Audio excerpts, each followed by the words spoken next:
გამარჯობა მეგობრებო, მე ვარ ანასტასია და დღეს უნდა წავიკითხო შადიმან შამანაძეს ლექსი ყველაზე ლამაზი.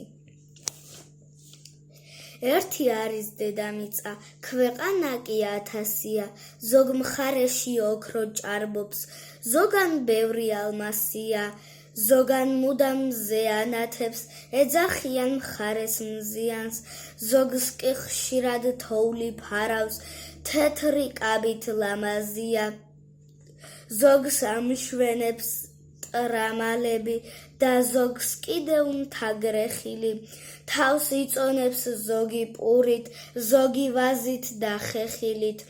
ერთი არის დედამიწა, ქვეყანა კი 1000-ია, ყველა მხარე, ყველა კუთხე მდიდარი და ლამაზია, მაგრამ სადაც დაიბადე, გიმღეროდა დედა ნანას, წინაპრების გულთა ზიარს, სამშობლოა ის ქვეყანა და ყველაზე ლამაზია.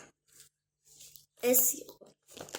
ამით გემშვიდობები, ძალიან მიყვარს.